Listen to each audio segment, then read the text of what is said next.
नमस्कार ओडिशा। आज हूँ मार्च मास 15 तारिख रविवार। आउ आजिर पाणीपाग अपडेट आसी जाइछि।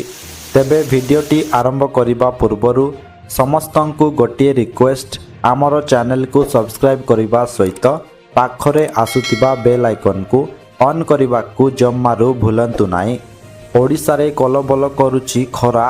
आजिटू बिजुली घड़घड़ी सह वर्षा और कुआपथर माड़र संभावना। मार्च मास अधा न होणु ओडिशा रे प्रचंड खरा अनुभूत हेउछि। चलित सीजन रे प्रथम थर पई राज्य रे पारद 40 डिग्री सेल्सियस अतिक्रम करिछि। 40.8 डिग्री सेल्सियस सह झारसुगुड़ा राज्यर सबुठारु उत्तप्त सहर भावे रेकर्ड होइथिबा बेले हीराकुद, संबलपुर और सुंदरगढ़ रे मध्य तापमात्रा 39 डिग्री सेल्सियस उपरे रहिछि। भुवनेश्वर और कटक रे मध्य गुळुगुळी वृद्धि पाइछि। आंचलिक पाणीपाग केन्द्रर सूचना अनुसार आगामी 26 घंटा मध्य तापमात्रा आहुरी 2 ରୁ 3 डिग्री सेल्सियस पर्यंत बढ़िबार संभावना रही। तेबे एही प्रबल खरा मध्य आश्वस्तिकर खबर देइछि पाणीपाग विभाग। 15 तारिख अर्थात आजिठू 19 तारिख पर्यंत राज्यर अधिकांश स्थान में कालबैशाखी जनित वर्षा हेबार पूर्वानुमान करा जाइछि। किछि किछि स्थान रे बिजुली घड़घड़ी सह कुआपथर वृष्टि हेबार संभावना मध्य रहिछि। एही समय रे पवनर बेग घंटा प्रति 40 ରୁ 50 किलोमीटर रही पारे। वायुमंडल रे ट्रप लाइन प्रभाव रे एही वर्षा हेबाकु थिबा बेले एहा तापमात्रा रु सामान्य आश्वस्ति देई पारे। अन्यपटे भुवनेश्वर स्थित आंचलिक पाणीपाग विज्ञान केन्द्र पक्षरु आज पाई गुरुत्वपूर्ण सूचना मिलिछि। आज प्रबल वर्षा पाई 5टी जिला को येलो वार्निंग एवं 2टी जिला को भीषण ताती पाई येलो वार्निंग। एहा सहित 18टी जिल्ला रे प्रबल गरम अनुभूत हेबो। ता सहित 25टी जिल्ला रे पाग सुखिला रहिबो बोली पूर्वानुमान करा जायछि। तेबे आज केउं केउं जिल्ला को सतर्क सूचना दिया जायछि, केउं जिल्ला गुड़िकरे प्रबल वर्षा हेबो, ता सहित केउं जिल्ला गुड़िकरे प्रबल गुळुगुळी सहित प्रबल गरम हेबो एवं केउं केउं जिल्ला रे हालुका गरम हेबो एवं राज्यर तापमात्रा केते डिग्री सेल्सियस पर्यंत आहुरी बढ़िबो एवं राज्य रे कालबैशाखी वर्षा को नहीं कौन सूचना रहिछि एवं एहार प्रभाव किभଳି रहिबो ताकू नहीं पाणीपाग विभाग कौन अपडेट देइछि।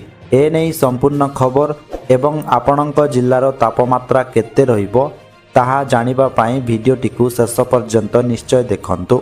ता सहित चैनल रे नुआ करी आसीथिले आम चैनल जी न्यूज अपडेट को एबे ही सब्सक्राइब करी पाखरे आसुतिबा बेल आइकन को ऑन करी रखंतु। एहा द्वारा आपण सबुदिन पाणीपागर सठिक अपडेट सर्वप्रथमे पाई परिबे। तेबे चलंतु डेरी न करी आजिर पाणीपाग अपडेट उपरे नजर पकाई नेबा। पाणीपाग विभागर सूचना अनुसार उपर वायुमंडल रे वायु प्रवाह रे असंगति एवं ट्रप लाइन बा निम्न चापरेखार प्रभाव रे एही वर्षा हेबार संभावना देखा देइछि। एहार प्रभाव रे राज्यर केतेक स्थान रे बिजुली घड़घड़ी सह वर्षा होई पारे।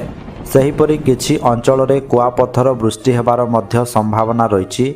एही समय रे झटका पवनर बेग घंटा प्रति प्राय 40 ରୁ 50 किलोमीटर पर्यंत रही पारे बोली पाणीपाग विभाग कहिछि। एपरि स्थिति रे लोकंकु सतर्क रहिबाकु मध्य परामर्श दिया जाइछि। सेपटे राज्यर किछि अंचल विशेषकर पश्चिम ओडिशा रे आसंता 3 दिन पर्यंत गरमर प्रभाव जारी रहिबो बोली पाणीपाग विभाग आकलन करिछि। तेबे वर्तमान जानि नेबा आज पाई सबु केउं केउं जिल्ला को येलो वार्निंग, केउं केउं जिल्ला रे भीषण गरम एवं केउं केउं जिल्ला रे प्रबल गरम अनुभूत हेबो एवं केउं केउं जिल्ला रे पाग सुखिला रहिबो बोली सूचना दिया जायछि। तेबे प्रथमे जानिबा जेउ 5टी जिल्ला को येलो वार्निंग जारी करा जायछि। उक्त 5टी जिल्ला रे हालुकारु मध्यम धरणर वर्षा हेबो। ता सहित बिजुली घड़घड़ी हेबा सहित विभिन्न स्थान रे कुआपथर माड़ होई पारे एवं 30 ରୁ 40 किलोमीटर बेगरे झटका पवन बहिबो बोली कहिछि आंचलिक पाणीपाग विज्ञान केन्द्र। तेबे सेही 5टी जिल्ला गुड़िक हेउछि भद्रक, बालेश्वर, मयूरभंज, केन्दुझर एवं सुंदरगढ़। तेबे एहा पर जानिबा जेउ 2टी जिल्ला को भीषण ताती पाई येलो वार्निंग जारी करा जायछि। उक्त जिल्ला गुड़िकरे भीषण ताती हेबो अर्थात तापमात्रा 40 डिग्री सेल्सियस रु अधिक रहिबो, ଯାହାଫଳରେ ଭୀଷଣ ଗରମ ଅନୁଭୂତ ହେବ। ତେଣୁ ଉକ୍ତ ଜିଲ୍ଲାବାସୀଙ୍କୁ ସତର୍କ ରହିବା ସହିତ ଅଯଥାରେ ବାହାରକୁ ନ ବାହାରିବାକୁ ପରାମର୍ଶ ଦିଆଯାଇଛି। ତେବେ ସେହି ଦୁଇଟି ଜିଲ୍ଲାଗୁଡ଼ିକ ହେଉଛି ସମ୍ବଲପୁର ଏବଂ ଝାରସୁଗୁଡ଼ା। ଏହାପରେ ଜାଣିବା ଯେଉଁ 18ଟି ଜିଲ୍ଲାରେ ପ୍ରବଳ ଗରମ ହେବ ବୋଲି କୁହାଯାଇଛି। ଉକ୍ତ 18ଟି ଜିଲ୍ଲାରେ ପ୍ରବଳ ଗରମ ଅନୁଭୂତ ହେବ, ଅର୍ଥାତ୍ ତାପମାତ୍ରା 35 ଡିଗ୍ରୀ ସେଲସିୟସରୁ 40 ଡିଗ୍ରୀ ସେଲସିୟସ ମଧ୍ୟରେ ରହିବ ବୋଲି କହିଛି ଆଞ୍ଚଳିକ ପାଣିପାଗ ବିଜ୍ଞାନ କେନ୍ଦ୍ର। ତେବେ ସେହି 18ଟି ଜିଲ୍ଲାଗୁଡ଼ିକ ହେଉଛି ନବରଙ୍ଗପୁର ଜିଲ୍ଲା, ଯେଉଁଠି ତାପମାତ୍ରା ରହିବ 36 ଡିଗ୍ରୀ ସେଲସିୟସ। ଏହାପରେ ଗଜପତି ଜିଲ୍ଲାରେ 37 ଡିଗ୍ରୀ, କଳାହାଣ୍ଡି ଜିଲ୍ଲାରେ 39 ଡିଗ୍ରୀ, ନୂଆପଡ଼ା ଜିଲ୍ଲାରେ 39 ଡିଗ୍ରୀ, ବଲାଙ୍ଗୀର ଜିଲ୍ଲାରେ ମଧ୍ୟ 39 ଡିଗ୍ରୀ। ଏହାପରେ କନ୍ଧମାଳ ଜିଲ୍ଲାର ଫୁଲବାଣୀଠାରେ 36 ଡିଗ୍ରୀ, ଏହାପରେ ସୋନପୁର ଜିଲ୍ଲାରେ 38 ଡିଗ୍ରୀ, ନୟାଗଡ଼ ଜିଲ୍ଲାରେ 36 ଡିଗ୍ରୀ, ଜଗତସିଂହପୁର ଜିଲ୍ଲାରେ 36 ଡିଗ୍ରୀ, ଢେଙ୍କାନାଳ ଜିଲ୍ଲାରେ 37 ଡିଗ୍ରୀ, ଅନୁଗୁଳ ଜିଲ୍ଲାରେ ମଧ୍ୟ 37 ଡିଗ୍ରୀ। ଏହାପରେ ଭଦ୍ରକ ଜିଲ୍ଲାରେ 36 ଡିଗ୍ରୀ, କେନ୍ଦୁଝର ଜିଲ୍ଲାରେ 36 ଡିଗ୍ରୀ, ଏହାପରେ ମୟୂରଭଞ୍ଜ ଜିଲ୍ଲାରେ 37 ଡିଗ୍ରୀ, ସମ୍ବଲପୁର ଜିଲ୍ଲାରେ ସର୍ବାଧିକ ତାପମାତ୍ରା ରହିବ 40 ଡିଗ୍ରୀ ବା ଏଠାରେ ଭୀଷଣ ତାତି ହେବ।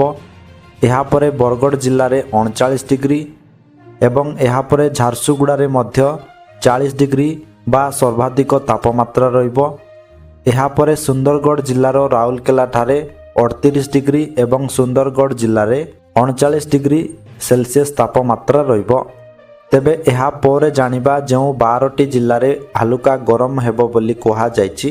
ଉକ୍ତ 12ଟି ଜିଲ୍ଲାରେ ହାଲୁକା ଗରମ ଅନୁଭୂତ ହେବ, ଅର୍ଥାତ୍ ତାପମାତ୍ରା 30 ଡିଗ୍ରୀ ସେଲସିୟସରୁ 35 ଡିଗ୍ରୀ ସେଲସିୟସ ମଧ୍ୟରେ ରହିବ ବୋଲି କହିଛି ଆଞ୍ଚଳିକ ପାଣିପାଗ ବିଜ୍ଞାନ କେନ୍ଦ୍ର। ତେବେ ସେହି 12ଟି ଜିଲ୍ଲାଗୁଡ଼ିକ ହେଉଛି ମାଲକାନଗିରି ଜିଲ୍ଲା, ଯେଉଁଠି ତାପମାତ୍ରା ରହିବ 35 ଡିଗ୍ରୀ ସେଲସିୟସ। ଏହାପରେ କୋରାପୁଟ ଜିଲ୍ଲାରେ ମଧ୍ୟ 35 ଡିଗ୍ରୀ, ରାୟଗଡ଼ା ଜିଲ୍ଲାରେ ମଧ୍ୟ 35 ଡିଗ୍ରୀ, ଗଞ୍ଜାମ ଜିଲ୍ଲାରେ 32 ଡିଗ୍ରୀ, ପୁରୀ ଜିଲ୍ଲାରେ 31 ଡିଗ୍ରୀ, ଖୋର୍ଦ୍ଧା ଜିଲ୍ଲାରେ 35 ଡିଗ୍ରୀ, କଟକ ଜିଲ୍ଲାରେ 34 ଡିଗ୍ରୀ, କେନ୍ଦ୍ରାପଡ଼ା ଜିଲ୍ଲାରେ 34 ଡିଗ୍ରୀ, ଯାଜପୁର ଜିଲ୍ଲାରେ 34 ଡିଗ୍ରୀ ଏବଂ ଏହାପରେ ବାଲେଶ୍ୱର ଜିଲ୍ଲାରେ ମଧ୍ୟ 34 ଡିଗ୍ରୀ, ବୌଦ୍ଧ ଜିଲ୍ଲାରେ 35 ଡିଗ୍ରୀ, ଦେଓଗଡ଼ ଜିଲ୍ଲାରେ 33 ଡିଗ୍ରୀ ସେଲସିୟସ ତାପମାତ୍ରା ରହିବ। ତେବେ ଏହାପରେ ଜାଣିବା ଯେଉଁ 25ଟି ଜିଲ୍ଲାରେ ପାଗ ଶୁଖିଲା ରହିବ ବୋଲି କୁହାଯାଇଛି। ଉକ୍ତ 25ଟି ଜିଲ୍ଲାରେ ପାଗ ମୁଖ୍ୟତଃ ଶୁଖିଲା ରହିବ ଏବଂ କିଛି କିଛି ସ୍ଥାନରେ ପାଗ ମେଘୁଆ ରହିବ। ତା ସହିତ ଏହି ସମୁଦାୟ 25ଟି ଜିଲ୍ଲାରେ ଆଜି ପାଇଁ କୌଣସି ବର୍ଷାର ସମ୍ଭାବନା ନାହିଁ ବୋଲି ଏହି ସବୁ ଜିଲ୍ଲାକୁ କୌଣସି ୱାର୍ଣ୍ଣିଂ ଦିଆଯାଇ ନାହିଁ ବା ଏହି ସବୁ ଜିଲ୍ଲାକୁ ଗ୍ରୀନ୍ ଜୋନ୍ରେ ରଖିଛି ଆଞ୍ଚଳିକ ପାଣିପାଗ ବିଜ୍ଞାନ କେନ୍ଦ୍ର। ତେବେ ଦର୍ଶକ ବନ୍ଧୁ, ଏହା ଥିଲା ଆଜିର ସମ୍ପୂର୍ଣ୍ଣ ପାଣିପାଗ ଅପଡେଟ୍। ସବୁଦିନ ଏହିପରି ପାଣିପାଗ ଅପଡେଟ୍ ଜାଣିବା ପାଇଁ ଆମର ଚ୍ୟାନେଲ ସହିତ ଯୋଡ଼ି ହୋଇ ରୁହନ୍ତୁ। ଆଉ ଆପଣ କେଉଁ ଜିଲ୍ଲାରୁ ଏହି ଭିଡ଼ିଓ ଦେଖୁଛନ୍ତି ଏବଂ ଆପଣଙ୍କ ଜିଲ୍ଲାରେ ପାଗ କିଭଳି ରହିଛି ଓ କାଳବୈଶାଖୀର ପ୍ରଭାବ କିଭଳି ରହିଛି କମେଣ୍ଟ ବକ୍ସରେ ନିଶ୍ଚୟ ଜଣାନ୍ତୁ। ଭିଡ଼ିଓକୁ ଗୋଟେ ଲାଇକ୍ କରିବା ସହିତ ଅନ୍ୟମାନଙ୍କ ସହିତ ମଧ୍ୟ ସେୟାର କରନ୍ତୁ, ଯାହାଫଳରେ ସମସ୍ତେ ସଠିକ୍ ପାଣିପାଗ ସୂଚନା ପାଇପାରିବେ। ଆସନ୍ତାକାଲି ପୁଣି ଦେଖାହେବ ଏକ ନୂଆ ଅପଡେଟ୍ ସହିତ। ସେ ପର୍ଯ୍ୟନ୍ତ ବିଦାୟ ଦିଅନ୍ତୁ।